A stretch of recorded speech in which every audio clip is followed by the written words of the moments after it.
वाञ्छाकल्पतरुभ्यश्च कृपा सिन्धुभ्यैव च पत्तानां पावनेभ्यो वैष्णवेभ्यो नमो नमः।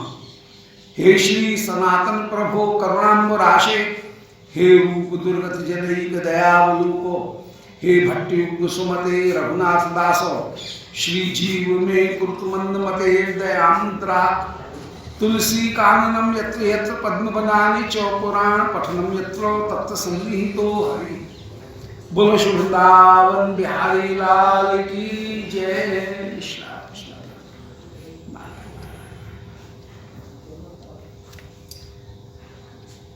श्री कृष्ण चैतन्य चंद्राय नमः। परम मंगल श्री चैतन्य चरितामृत आज प्रारंभ कर रहे हैं मध्य लीला। प्रथम परिच्छेद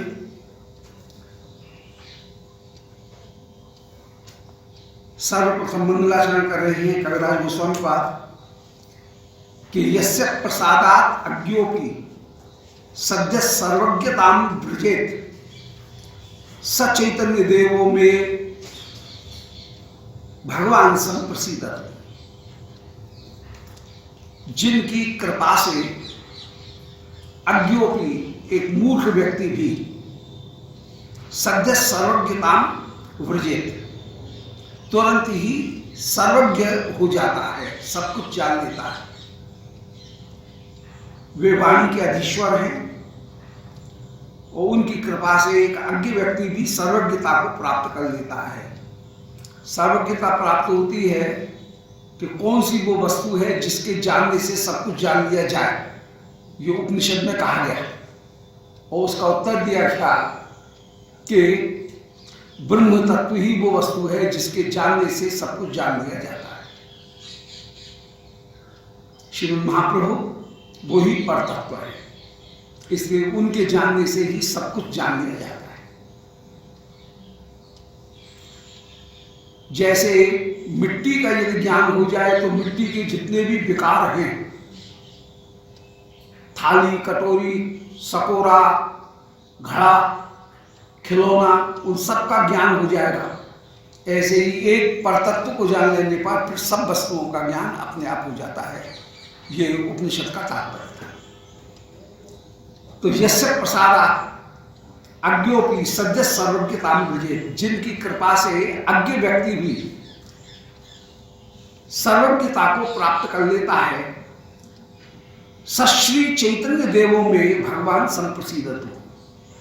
वे श्री माने स्वरूप शक्तियों से युक्त, सभी शक्तियों से युक्त वे श्री चैतन्य देव मेरे ऊपर कृपा करें। जो कृष्ण चेतना प्रदान करें, अपने स्वरूप का बोध कराएं। यमैवेश ब्रुणते तेन लभ्या, जिसके वो जिसे अपने स्वरूप को बताता है वो ही उस वस्तु को प्राप्त कर सकता है। इसलिए उनका यथार्थ में नाम, अन्वितार्थ नाम है चैतन्य, माने चेतना प्रदान करने वाले हैं, ज्ञान प्रदान करने वाले हैं। जो ज्ञान प्रदान करे उसी का नाम चेतना, चैतन्य प्रदान करे उसका नाम ही चैतन्य। तो वे श्री चैतन्य देव, देव का अर्थ है दान करने वाले, वे हमारे ऊपर कृपा करें। भगवान माने उनमें सारे ऐश्वर्य विराजमान हैं, परम माधुर्य का आस्वादन कर रहे हैं। अब कृष्ण से बढ़कर के कोई माधुर्य नहीं, वे कृष्ण भी राधिका भाव धारण करके अपना माधुर्य आस्वादन करें, इससे बढ़कर के और कोई आस्वादन हो नहीं सकता है। इसलिए श्रीमद् महाप्रभु आप परम मधुर होकर के विराजमान हैं। वे श्री चैतन्य देव मेरे ऊपर कृपा करें।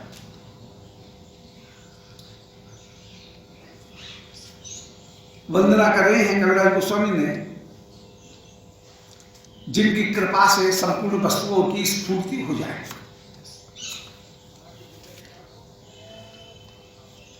अब इष्ट देव का के चरणों में प्रणाम करेंगे। वो ही पहले आदि लीला के प्रारंभ में जो स्तोत्र कराए हैं, उन्हीं स्तोत्रों का गायन कर रहे हैं कि वंदे श्री कृष्ण चैतन्य नित्यानंद सहोदित गौड़ देशे पुष्पवंत चित्रौ शब्दौ तमोनुदौ। श्री गौर निताई, इन दोनों की हम वंदना कर रहे हैं। नित्यानंद प्रभु श्री महाप्रभु चैतन्य महाप्रभु दोनों की वंदना कर रहे हैं। वंदे श्री कृष्ण चैतन्य और नित्यानंद, इन दोनों की हम वंदना कर रहे हैं। ये दोनों ही सूर्य चंद्र के समान हैं। अब सूर्य चंद्र इकट्ठे पैदा नहीं होते, उदय नहीं होते हैं। सूर्य होगा तो चंद्रमा, चंद्रमा सूर्य माने एक दिन में एक रात में उत्पन्न होते हैं। परंतु यहां पर उल्टी बात है कि सहोदित हो, एक काल में दोनों उदित हुए। श्री नित्यानंद प्रभु और श्री गौर हरि ये दोनों एक काल में उत्पन्न हुए हैं, उनकी हम वंदना कर रहे हैं। गौड़ोदय, दोनों ही गौड़ देश में उत्पन्न हुए। एक नवद्वीप में उत्पन्न हुए और दूसरे एक चक्रा में उत्पन्न हुए।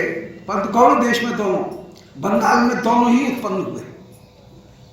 गौड़ोदय, गौड़ देश में दोनों का, गौड़ देश रूपी पूर्वा उदयाचल में दोनों का उदय हुआ है। दोनों ही पुष्पवंत परम प्रकाशमय होकर के विराजमान है। पुष्पवंत एक साथ जो आश्चर्य में उदित होकर के प्रकाशमान होकर के विराजमान है। चित्र दोनों अद्भुत हैं और शब्द दोनों ही आनंद प्रदान करने वाले हैं। और तमोनिदव दोनों ही अंधकार को दूर करने वाले हैं। सूर्य चंद्र वे दोनों ही अंधकार को दूर करने वाले हैं। तो सूर्य चंद्र दोनों एक काल में उत्पन्न हुए हैं। मंगल को शमदव माने कल्याण, मंगल को प्रदान करने वाले हैं। तमोनिदव हृदय के अज्ञान को, अंधकार को दूर करने वाले हैं, आनंद प्रदान करने वाले हैं। और पुष्पवंत दोनों ही अपूर्ण रूप से प्रकाशित होकर के विराजमान हैं। पुष्पवंत माने दोनों ही आनंदित होकर के, प्रकाशित होकर के विराजमान। उन दोनों की श्री चरणारविंद की हम वंदना कर रहे हैं। ऐसे श्रीमद् महाप्रभु की वंदना की, जो ग्रंथ के इष्ट देवता हैं, उनकी वंदना की। और महाप्रभु की वंदना करके ये नमस्कारात्मक जो मंगलाचरण है, उस नमस्कारात्मक मंगलाचरण को करके ग्रंथ के जो इष्ट देवता हैं उनकी वंदना करके अब इष्ट देव की वंदना कर रहे हैं। यहां पर श्री गोविंद, गोपीनाथ और मदन मोहन, इन तीनों स्वरूप जो हैं, मदन मोहन, श्री गोविंद और गोपीनाथ, तीनों स्वरूपों की वंदना कर रहे हैं। जिस समय श्री चैतन्य चरितामृत प्रकट किए गए, उस समय श्री राघवलाल प्रकट नहीं हुए थे, या हुए तो मैंने उतना प्रसिद्धि में नहीं गए। उस समय प्रसिद्धि 3 स्वरूपों की ही थी मुख्य रूप से, इसलिए राघवलाल की वंदना नहीं। गोपाल भट्ट जी प्रकट कर तो दिए थे, परंतु वो कहीं अप्रकट थे। ये 1499 में, 1599 में श्री राघवलाल प्रकट हुए।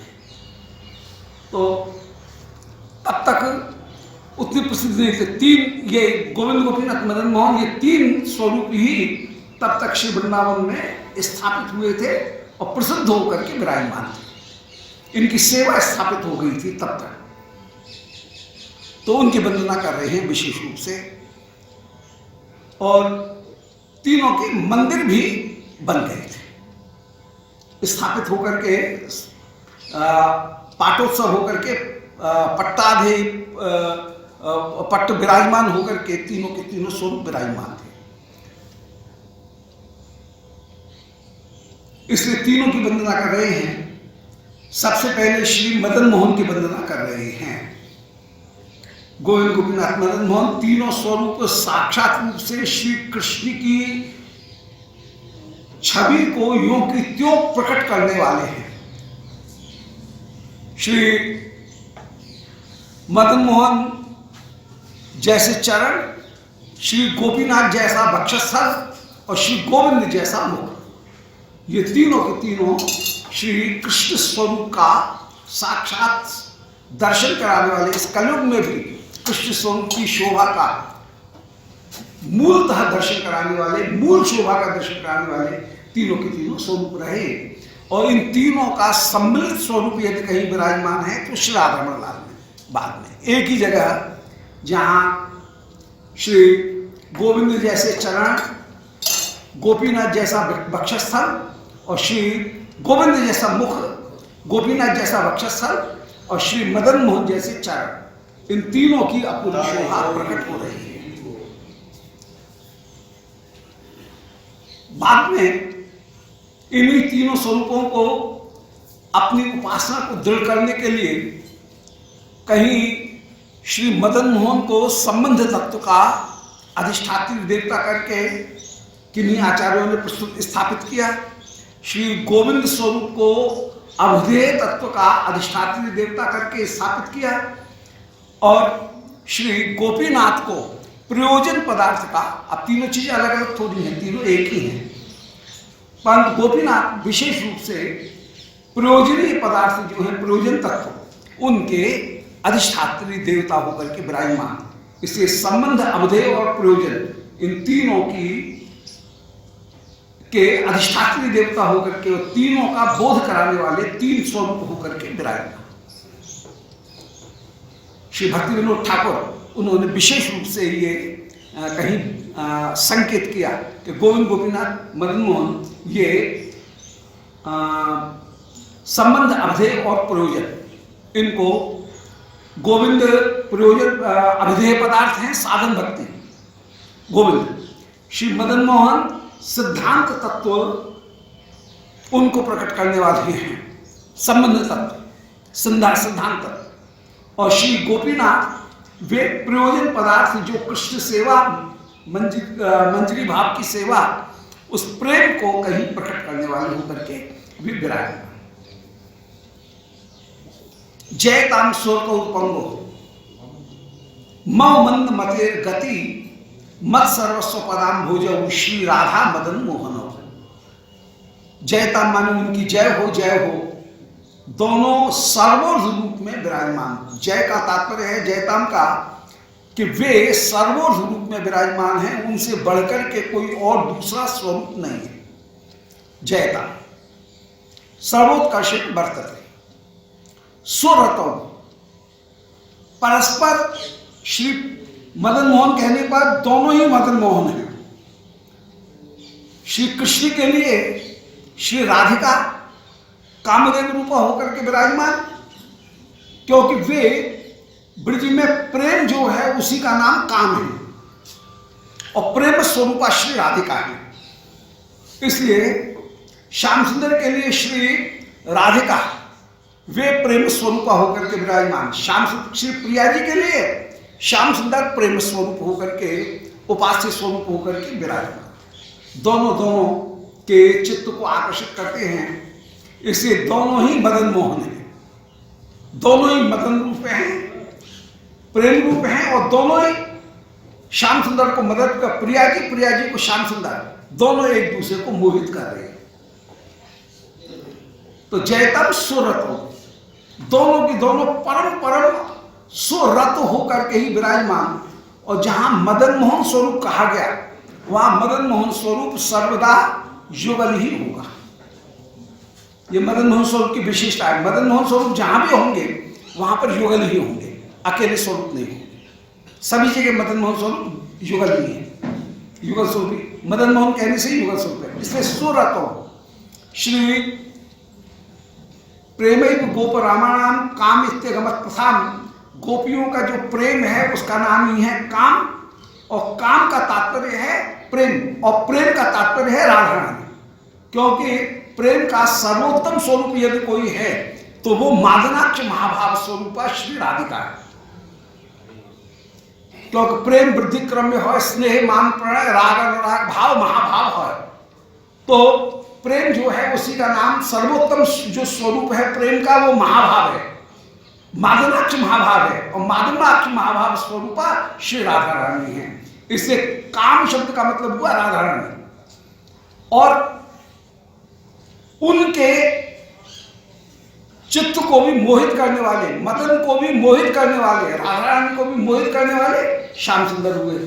इसी तरह से श्री श्याम सुंदर के चित्त को मोहित करने वाली भी ब्रज के साक्षात कामदेव हैं कृष्ण, और उन कृष्ण के चित्त को मोहित करने वाली श्री राधा रानी। इससे मदन मोहन शब्द के द्वारा श्री राधिका और कृष्ण दोनों का बोध होता है। कृष्ण के लिए राधिका, राधिका के लिए कृष्ण, भक्तों के लिए दोनों ही मदन मोहन। इसलिए जयतम सुरतम, उन दोनों की जय हो। सुरतम, परस्पर एक दूसरे के बिना एक क्षण भी नहीं रह सकते। और श्री प्रिया जी का, कृष्ण का जो स्वरूप श्री प्रिया को बरबस आकर्षित करे और जो स्वरूप प्रिया के सामने प्रकट हो, वो स्वरूप ही परम परम उपास्य है। कोई दूसरा स्वरूप कृष्ण का आएगा तो वो अंतर्धान हो जाएगा। अभी अभी पिछले प्रसंग में दिखाए कि यदि कृष्ण चार भुजा भी कभी धारण करें तो जब वो चार भुजा भी नहीं रह सकती है तो फिर दूसरे कोई स्वरूप तो कैसे रहेंगे। इसलिए श्री राधिका के द्वारा जिस स्वरूप को प्रमाणित किया गया, राधिका के सामने जो स्वरूप प्रमाणित रूप में सामने प्रकट होता है और श्री राधिका की प्रीति को जो बढ़ाने वाला स्वरूप है, वो स्वरूप ही सर्वोत्तम उपास्य है। इसलिए जयतम सुरतम, परस्पर एक दूसरे के प्रति आकर्षित होने वाले हैं। पंगु और ममंद मतेर गति, मैं तो पंगु हूं, पंगु मन लंगड़ा, अर्थात मेरे पास में अपनी सामर्थ्य नहीं है कि मैं आपको प्राप्त कर सकूं। हम पंगु हैं, हम आप तक नहीं पहुंच सकते हैं, आप ही हमको उठा करके अपने पास में पहुंचाइए। हम बंदर के बच्चे नहीं हैं, हमारी उंगलियों में इतनी दम नहीं है कि माँ को इतनी जोर से पकड़ लें कि माँ कितनी भी उछल कूद करे, एक छत से दूसरी छत पर कूदे परंतु बच्चा नहीं गिरे। ये उसकी उंगलियों में दम है, परंतु हमारे ऊपर इतनी दम नहीं है। हमारी दशा तो उस बिल्ली के बच्चे के समान है जिसको कि आप ही उठा करके एक स्थान से दूसरे स्थान पर रखेंगे। हम तो पंगु हैं, जैसे बिल्ली का बच्चा शुरू में पंगु जैसा ही है। माँ जहां उठा करके रख देगी वहां पर उसको रख दिया जाएगा, वो पहुंच जाएगा।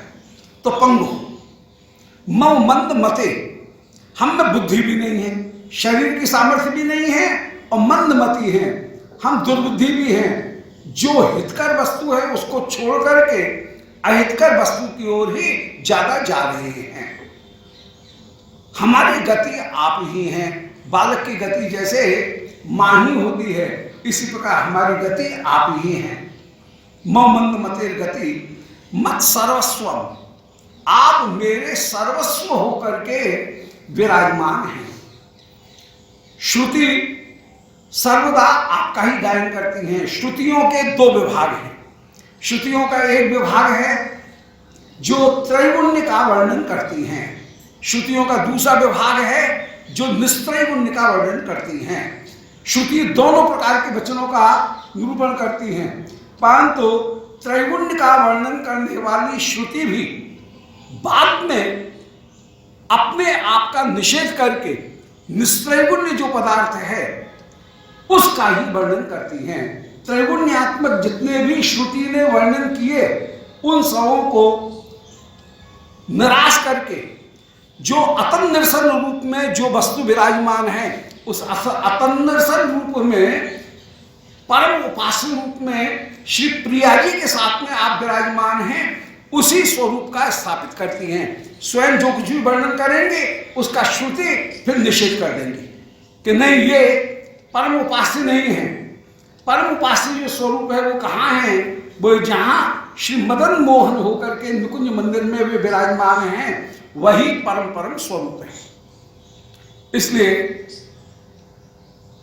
वेद स्तुति में सबसे पहले कहा गया जय जय जय जाम अजित दोष गृहीत गुणाम तमसे आत्मना समवरुद्ध समस्त भागः अगजग दोकसाम अखिल शक्ति बोधकते क्वच अजया आत्मना चरतोम चरे निगम, कि हम जो निगम हैं, जो परतत्व का वर्णन करने वाली श्रुति हैं, निगम और आगम दो प्रकार की वेद की पद्धति है। निगम उसको कहेंगे जहां पर साक्षात रूप से उपास्य का वर्णन किया जाए, उस वर्णन का नाम है निगम। जहां उस उपास्य को प्राप्त करने के साधन का वर्णन किया जाए, उसका नाम है आगम। दोनों जगह दोनों चीज मिलेंगी। उनको ऐसा तो नहीं है कि काट दिया जाए कि ये निगम है और ये आगम है, क्योंकि जहां साधन होगा वहां साध्य आ जाएगा। जहां साध्य है तो उसको प्राप्त करने के साधन की अपेक्षा भी रहेगी, वो प्रश्न भी खड़ा रहेगा कि जो उपास्य है उसको कैसे प्राप्त किया जाए। तो दोनों वस्तुएं दोनों जगह मिलेंगी, परंतु चरे निगम श्रुति जो है वो आपको ही विशेष रूप से प्रतिपादित करती हैं, और विशेष रूप से प्रतिपादित करने में हम श्रुतियां आपके दोनों स्वरूपों का गायन करती हैं। कभी क्वचित अजया और कभी आत्मा।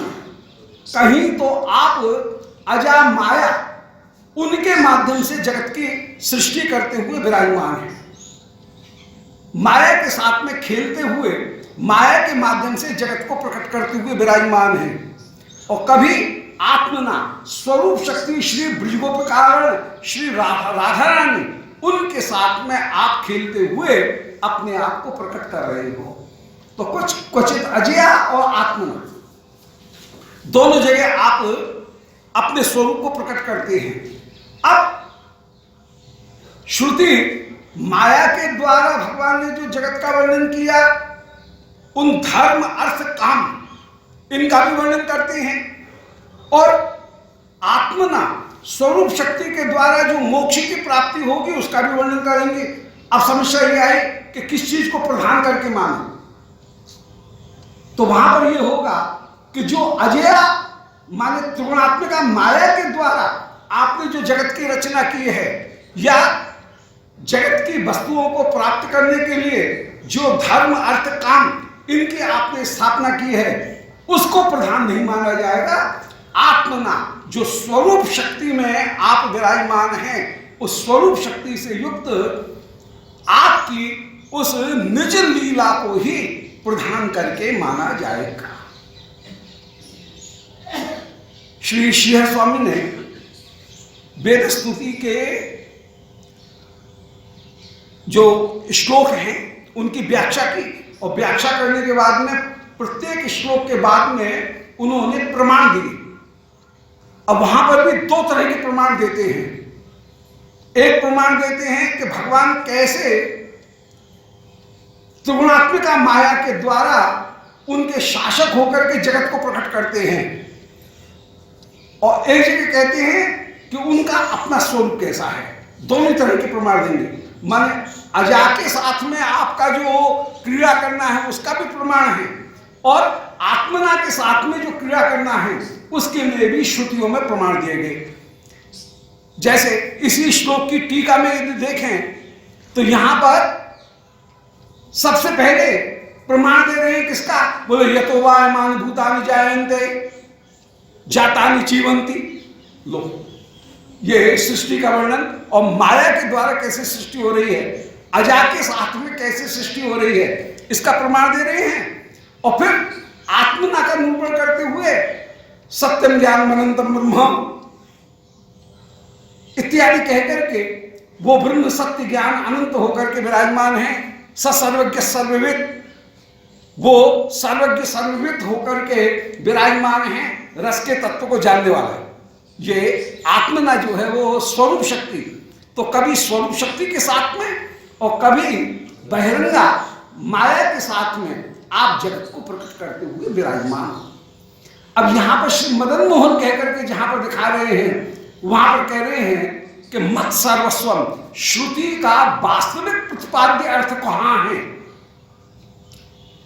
श्रुति का वास्तविक प्रतिपाद्य अर्थ भगवान ने बहिरंगा शक्ति के द्वारा जिस जगत को प्रकट किया वो जगत उपास्य नहीं है, उस जगत की आराधना करना, जगत के को धर्म अर्थ काम इनके द्वारा प्राप्त करना, ये जीवन का लक्ष्य नहीं है।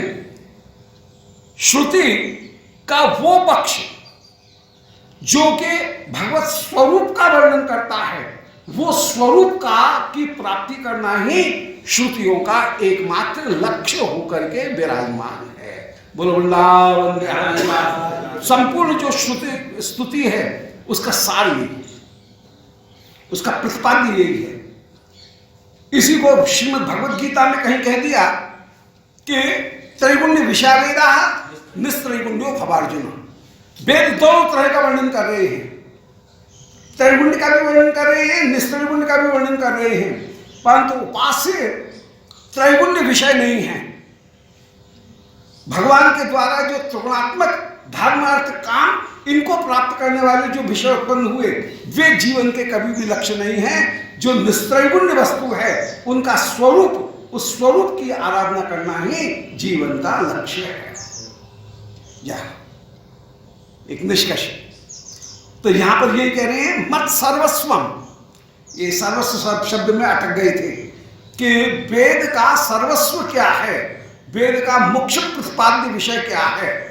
बोले वेद का मुख्य प्रतिपाद्य विषय है श्री श्याम सुंदर का वो माधुर्य, जो माधुर्य अपनी प्रियाओं के बीच में विशेष रूप से प्रकट हो रहा है। यही उनका मुख्य माधुर्य होकर के विराजमान है। मत सर्वस्व पराम भुजौ, जिनके चरण मेरे सर्वस्व होकर के विराजमान, उनकी माधुर्य ही वेदों का परम परम उपास्य होकर के विराजमान हैं। वे श्री प्रभु सदा ही अपने निज स्वरूप में क्रीड़ा करते हुए विराजमान हैं। स एको न रमते द्वितीय मई छत, अकेले वो विहार नहीं कर सकता है, दूसरे की इच्छा करता है, इसलिए वह सदा लीला विहारी होकर के ही विराजमान है।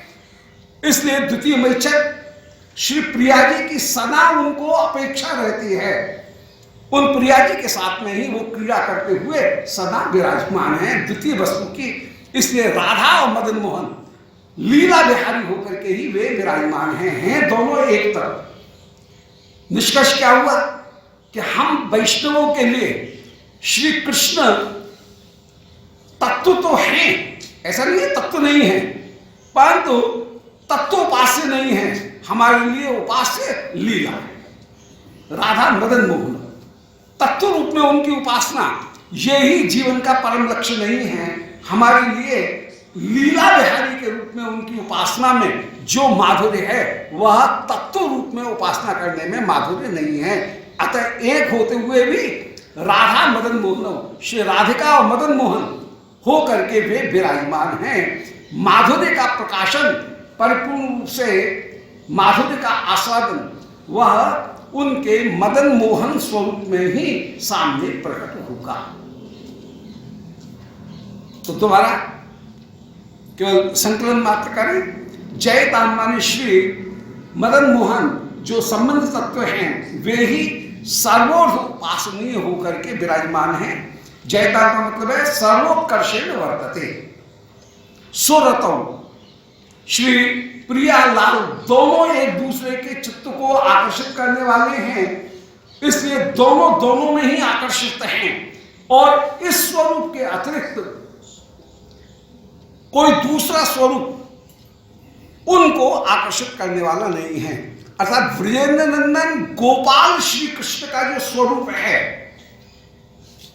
मुरली मनोहर मयूर पुच्छधारी गुंजा मालधारी जो श्री कृष्ण का नवकिशोर स्वरूप है, वो स्वरूप ही द्विज, वही श्री प्रिया के सामने टिक सकता है। कोई दूसरा स्वरूप चतुर्भुज करने पर भी वो टिकेगा नहीं। इसलिए प्रिया का प्रिय स्वरूप और प्रिया के द्वारा स्वीकार करने वाला स्वरूप द्विज स्वरूप ही है।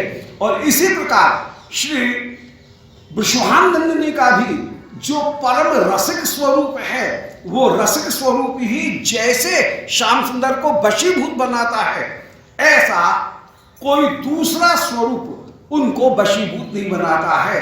किसी दूसरे स्वरूप की चरण वंदना वे नहीं करते हैं, उनके चरणों को सेवा कुंज में पलटते नहीं हैं। श्री लक्ष्मी जी के चरणों को नहीं पलटेंगे, परंतु राधा रानी के चरणों को पलटेंगे। ऐसी प्रेम वश्यता जैसी ब्रज में प्राप्त है, वैसी प्रेम वश्यता कहीं दूसरी जगह प्राप्त नहीं। तो जयताम सुरतो, प्रिया जी श्याम सुंदर में आ सकते हैं, और श्याम सुंदर इतने आ सकते हैं कि अपनी भगवत्ता को भूल करके भी श्री प्रिया के चरणों को पलट रहे हैं। सुरतो, दोनों में परम आ सकते हैं। उनकी उस मधुरमा को कोई अपने बल से नहीं जान सकता है, उनकी मधुरमा को जाना जाएगा उनकी कृपा के बल पर ही। इसलिए पंगु हो, हम पंगु हैं, मौ मंद मते, हमारे पास में बुद्धि भी नहीं है, हमारी गति उनकी कृपा ही है। कृपा के बिना हम उनको प्राप्त नहीं कर सकते हैं। कृपा के बल पर ही ये वस्तु प्राप्त है, ये साधन साध्य नहीं है।